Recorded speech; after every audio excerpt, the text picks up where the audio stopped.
Ila igini contact tracing. Nagilale igini contact tracing ki barkhat.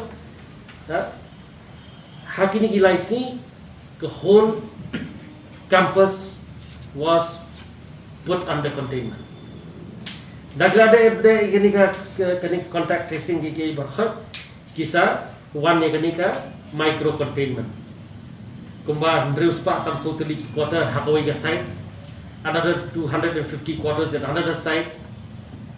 Then the driver's restroom, the school building, but the own mines office. Kita gede kibaki mentak contain ki, but barakhat kini bakil ale contact tracing kita hangni. Dan kita si kini hangni yo kini kan refuai mo. Teban ong baka klam ka star cement ka klam contain ka star cement, that is totally wrong. Kadai ba kabam dan jing shisha ni. Te nado khatway tarik hado khatsau tarik. That particular cement plant was put under containment.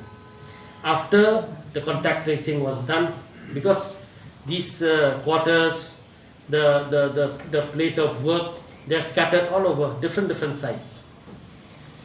So if you do any containment for the whole area, then the whole area suffers. And they've got many entry points and exit points also. So based on that, from the health department, from the district surveillance unit, along with the district administration, they have limited this containment to these areas where they have done the contact tracing of all the cement plant workers. They have placed them here and they have micro-contained this particular area. So, the driver for Ganesh Das.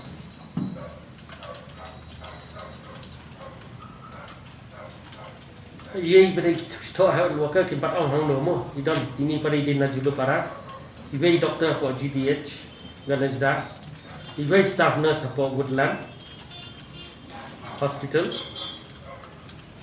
driver for Ganesh Das Hospital mo iwe pada ide health worker iwe di laptop na po dia manager office East Coast Hills, iwe ibaday di CE driver ibaday hapo dia manager office mo siang banglo ada bentar tadi sampai dia ada kita report gila ayo ada bentar gila negatif tu marah non pas tu tang itu iwe bang yo ni ko ha tang itu anu free gila negatif tu ada bentar ada mending bang yo gila frah lo negatif Ako siang banglo Naraj Baban Mapiom ni ba terus kubah sispa sampun dan barakhat ba tes sispa sampun kilong ba tang tu sapu ini tu ada mentah dan cukup hospital betul kamu tinggal urus na dari boy pada di boy amne lo driver dari boy robot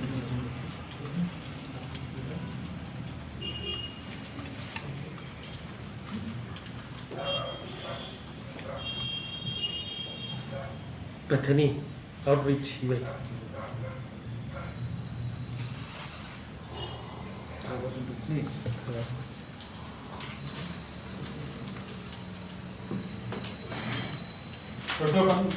Photo assessment Just 1 second. Ya boleh? Yes.